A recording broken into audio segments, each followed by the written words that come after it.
इस आदमी की सस्टेन क्वेश्चनिंग की जाती है तो हमें यह पता चलता है कि ये आदमी जो है कहीं ना कहीं शायद इनोसेंट है और इसका डायरेक्ट या इनडायरेक्ट लिंक इस ड्रग से नहीं है। तो मंजूर ये डिस्क्लोज करता है कि कुछ दिनों पहले उसका एक बड़ा ही करीबी दोस्त है जो उसके बचपन से उसको जानता है। उस दोस्त को, जिसका नाम उसने बताया Mohammad Shafi son of Ali Mohammad, resident of Natipura, वो ये कहता है कि साहब मैंने कुछ दिनों पहले अपनी ये गाड़ी जो है इस दोस्त को दी थी। जब मोहम्मद शफी को कॉल किया जाता है और उससे क्वेश्चनिंग की जाती है तो ये पता चलता है कि मोहम्मद शफी जो है वो प्रिज्यूमली इनोसेंट लगता है। हमें ऐसा लगता है कि ये इनोसेंट है। तो फिर हम उस सोर्स को दोबारा कॉल करते हैं जिस सोर्स ने पहले हमें इंफॉर्मेशन दी थी कि गाड़ी में ड्रग्स है। हम उस सोर्स को कॉल करते हैं और उससे ये पूछते हैं कि आपको कैसे पता चला कि गाड़ी में ड्रग्स है। तो वो जब हम उसकी क्वेश्चनिंग करते हैं तो वो हमें एक नंबर देता है और कहते हैं जनाब इसका नाम है नसीर अहमद और इसने मेरे को ये कॉल करके बताया था क्योंकि मैं इसको जानता हूं और इसने मुझे बताया था कि गाड़ी में ड्रग्स है। जब हम इस नंबर को डायल करते तो ये नंबर इसी मोहम्मद शफी का आता है जिससे हम क्वेश्चनिंग कर रहे होते थे। जब हम इसको और सस्टेन्ड इंटेरोगेशन और क्वेश्चनिंग करते हैं तो ये शफी जो है ये हमें ये डिस्क्लोज करता है कि हाँ, मैंने ये गाड़ी एक और दोस्त Taufiq Ali son of Ali Mohammad Pampori, resident of Safa Kadal, हम दोनों ने ये गाड़ी मंजूर से कुछ दिनों पहले ली थी और हम लोग नटीपुरा गए थे जहां पे नटीपुरा में तीसरा एक दोस्त है अरशद अहमद वानी सन ऑफ अब्दुल रशीद वानी, रेजिडेंट ऑफ नटीपुरा। हम इसके घर में तीनों लोग गए। हम तीनों लोग शफी के घर में बैठे और हमने क्योंकि अलग से पहले से ये प्लान करके रखा था कि हम मंजूर की गाड़ी में जो है वो ड्रग्स को प्लांट करेंगे। तो हमने ये जानने की कोशिश की कि यार इसकी वजह क्या है। एक्चुअल वजह ये होती है कि मंजूर ने इन तीनों लोगों से एक जमीन का टुकड़ा लिया होता है जिस जमीन के टुकड़े की निस्बत उसने ऑलरेडी पेमेंट की होती है। अब चूंकि ये जो तीन लोग हैं इनके साथ दो लोग और जुड़े जिनका नाम है Manzoor Ahmad Mir son of Ghulam Mohammad Mir, resident of Bakhshipura Tengpura Parimpura, Zahoor Ahmad Mir son of Ghulam Mohammad Mir, resident of Tengpura Parimpura Bakhshipura, और सेकंड जो है वो Rauf son of Mohammad Farooq, resident of Chhanpura. ये दोनों लोग इन तीनों लोगों के साथ मिलके एक और डीलर को ढूंढते हैं जो जमीन की रेट डबल देना चाहते थे जो एक्चुअल में मंजूर ने दी थी, क्योंकि ये लोग ये चाहते थे कि मंजूर को साइडलाइन करना। इन्होंने पहले एक प्लान किया था कि मंजूर के साथ कुछ मिस हैपनिंग करें जहां पे ये लोग प्रीवियसली नाकाम हुए थे। तो अब इन लोगों ने ये प्लान किया कि मंजूर की गाड़ी में हम ड्रग्स प्लांट करके इसको नारकोटिक्स के अंडर जो है वो जेल में भिजवा देंगे और पीछे से हम अपना जो है उस जमीन को दोबारा से बेच देंगे। अब जब हम इन लोगों को अरेस्ट करते हैं तो हमें इनके डिस्क्लोजर पे, जो शफी है उसके घर की हम तलाशी लेते हैं उसके डिस्क्लोजर पे, और करीबन आधा किलो चरस हमें वहां से बरामद होती है।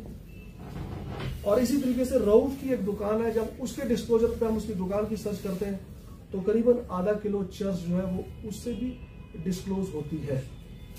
इस चरस का जो हम बैक ट्रैकिंग कर रहे थे, जो इसका सोर्स है वो साउथ कश्मीर से मिलता है। उस चीज को मैं प्रेस के सामने अभी नहीं बता पाऊंगा क्योंकि इन्वेस्टिगेशन जो है मिड में। हम उस आदमी तक भी पहुंचेंगे जिस आदमी ने इस ड्रग्स को इन तक पहुंचाया था। सो पब्लिक से जनरल अवेयरनेस हम लोग ये करना चाहते हैं कि हम लोग दोस्ती में, रिश्तेदारी में हम लोग अपनी गाड़ियां जो है कोई इजीली देते हैं, बट अगर हम दें तो वापसी भी हम उन गाड़ियों को चेक करें, अपनी गाड़ी को जिस गाड़ी को दी है और भरोसे वाले आदमी को ही हम उस गाड़ी को, अपनी गाड़ी को दिया करें। ये पहला केस। दूसरा केस जो है वो भी थोड़ा सा डिफरेंट है। नॉर्मल जो हम लोग ड्रग्स की रिकवरी करते हैं उससे थोड़ा सा और डिफरेंट नौयत का है, जो हम लोगों ने ये सोचा कि आपसे अब शेयर करेंगे।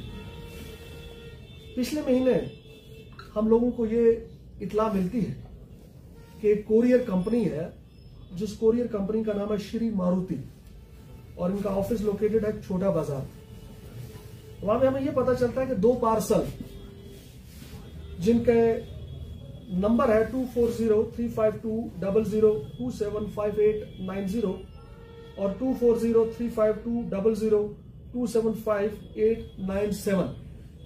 इन 2 पार्सल्स में कोरियर के थ्रू ड्रग्स आ रही है। इस इंफॉर्मेशन के मिलने के बाद जब हमने बड़ा कोवर्टली इस कोरियर कंपनी के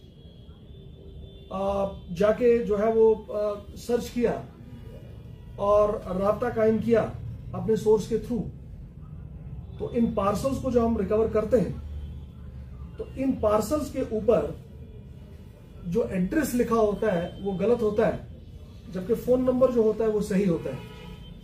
क्योंकि जो मंगवा रहा था वो उसको पता था कि जब कोरियर पहुंचेगा तो मेरा फोन से मुझे कॉल होगा। अलबत्ता एड्रेस वो लाल चौक का देता है लेकिन फोन नंबर अपना देता है। तो जिस शख्स ने इस ड्रग्स को मंगवाया था उसका नाम था Hilal Ahmad Bhat, son of Abdul Majeed, resident of sector 7 Hamdania colony Bemina. जब हम इस शख्स को अरेस्ट करते हैं तो ये बताता है कि मेरे को Zaid Ahmed son of Jamil Ahmed, resident of D-8-1A Okhla Vihar, Jamnagar Okhla new Delhi, उस आदमी ने इसको ये ड्रग्स थ्रू कोरियर बेची। इस लिंक में हमने कुछ और लोगों को भी अरेस्ट किया, जिसका नाम, पहले शख्स का नाम है Fayaz Ahmad Rather son of Farooq Ahmad, resident of Pattu Mohalla Ajas Bandipora. दूसरे आदमी का नाम है Mohammad Iqbal Khan son of Latif Khan, resident of Atinag Shangus अनतरा। तीसरे आदमी का नाम है Shakeel Ahmad Rather son of Ghulam Mohammad Rather, resident of Pattu Mohalla Ajas Bandipora. और चौथे आदमी का नाम है Rizwan Bashir Dhobi son of Bashir Ahmad, resident of Safa कदल श्रीनगर। रिजवान का मैं आपको बता दूं कि रिजवान जो है ये ऑलरेडी पीएसए में है और हमारी इन्वेस्टिगेशन में ये पता चला है कि ये जेल के अंदर बैठा हुआ इस ड्रग्स कार्टल के साथ जो है वो लिंक में है। सो इसकी कस्टडी हम पकड़ी, इसमें उसमें कोडीन 240 बॉटल्स है, स्पाज्मोप्रोक्सोवन टैबलेट 3360 इन नंबर है, प्रेगाबिनाइल 300 ये 1000 कैप्सूल के आसपास है, एंड विविट्रॉल ये 910 टैबलेट्स है। ये भी डिफरेंट तरह का, अपनी नौीयत का डिफरेंट तरह का जो है हमारे सामने ये इन्वेस्टिगेशन है और हम लोग ये फाइंड आउट कर रहे हैं कि ये क्या ये कोरियर कंपनी इससे पहले भी ऐसी कुछ ड्रग्स जो है वो यहाँ पे बेची गई है या नहीं।